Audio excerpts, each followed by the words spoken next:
ओम गंग गणपते नमः। आप सभी को संकष्टी चतुर्थी की हार्दिक शुभकामनाएं। हिंदू धर्म में चतुर्थी तिथि का विशेष खास महत्व मनाया जाता है और प्रत्येक माह में दो चतुर्थी पड़ती हैं, एक शुक्ल पक्ष में और दूसरी कृष्ण पक्ष में। कृष्ण पक्ष की चतुर्थी को संकष्टी चतुर्थी के नाम से जाना जाता है और आश्विन मास की कृष्ण पक्षी चतुर्थी तिथि को विघ्न राज संकष्टी चतुर्थी कहते हैं। और चतुर्थी वाले दिन भगवान गणेश की पूजा करने और व्रत रखने से विशेष फल की भी प्राप्ति होती है।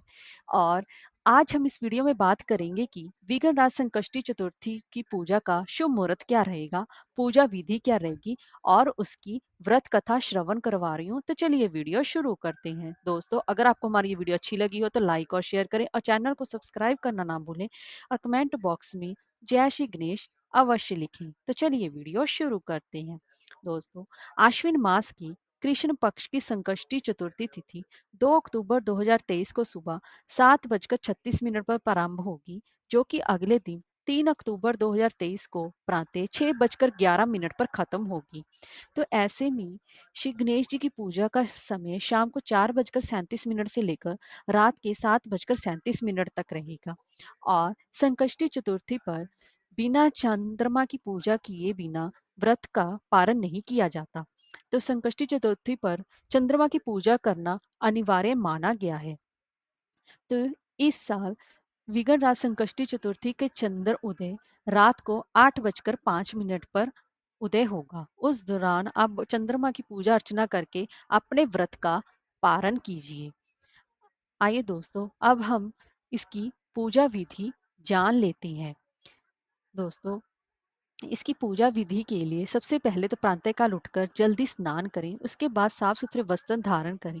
इसके बाद विघ्न संकष्टी चतुर्थी व्रत का संकल्प लें और शुभ मुहूर्त में गणेश जी का विधि पूर्वक पूजन करें और पूजा में गणेश जी को दूर्वा जरूर अर्पित करें और पूजा के बाद भगवान गणेश जी की आरती अवश्य करें और मोदक या बूंदी के लड्डुओं का प्रसाद चढ़ाएं।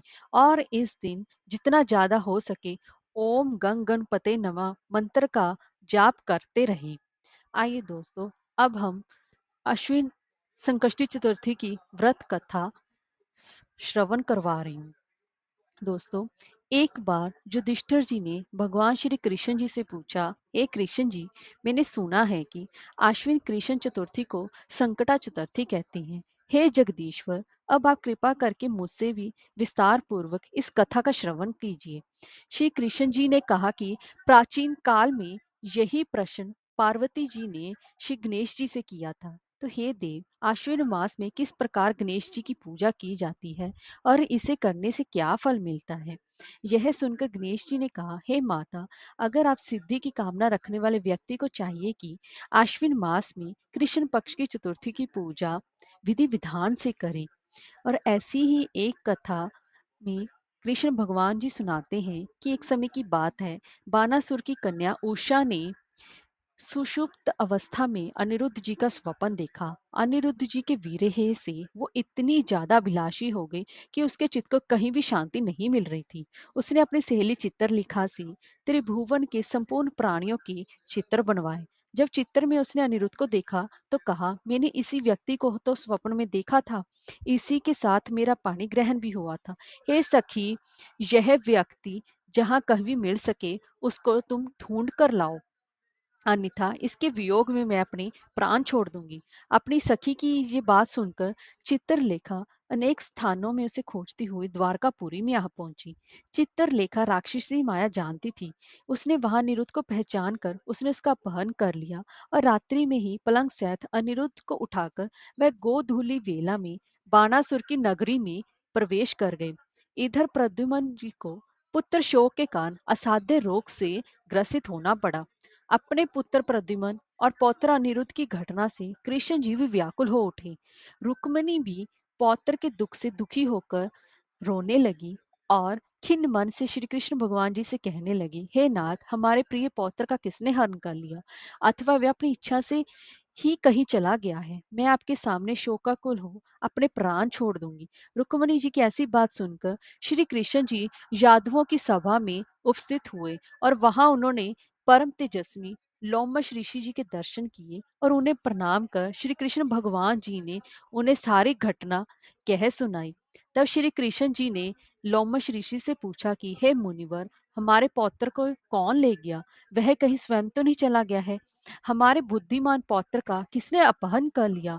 ये बात मैं नहीं जानता हूँ। उसकी माता पुत्र वियोग के कारण अत्यंत ही दुखी है। कृष्ण जी की बात सुनकर तब लोमश मुनि ने कहा, हे कृष्ण, बानासुर की कन्या उषा की सहेली चित्रलेखा ने आपके पौत्र का अपहरण कर लिया है और उसे बानासुर के महल में छिपा के रखा है। यह बात नारद जी ने बताई है। आप आश्विन मास के कृष्ण पक्ष की चतुर्थी संकट का अनुष्ठान कीजिए। इस व्रत के करने से आपका पौत्र अवश्य ही आ जाएगा। ऐसा सुनकर मुनिवर वन में चले गए। श्री कृष्ण जी ने लोमश ऋषि जी के कथन अनुसार व्रत किया और इस व्रत के प्रभाव से उन्होंने अपने शत्रु बाणासुर को भी पराजित कर दिया। यद्यपि उस भीषण युद्ध में शिवजी ने भी बाणासुर की बड़ी रक्षा की, फिर भी वह परास्त हो गया। भगवान श्री कृष्ण जी ने कुपित होकर बानासुर की सहस्त्र भुजाओं को काट डाला। ऐसी सफलता का कारण व्रत का प्रभाव ही था। श्री गणेश जी को प्रसन्न करने तथा संपूर्ण विघ्नों को हरने के लिए इस व्रत के समान कोई दूसरा व्रत नहीं है। श्री कृष्ण भगवान जी ने कहा, हे राजन, संपूर्ण विपत्तियों के विनाश के लिए मनुष्य को इस व्रत को अवश्य ही करना चाहिए। इसके प्रभाव से आप शत्रुओं पर विजय प्राप्त करेंगे एवं राज्याधिकारी होंगे। इस व्रत की महिमा का वर्णन तो बड़े बड़े विद्वान भी नहीं कर सकते।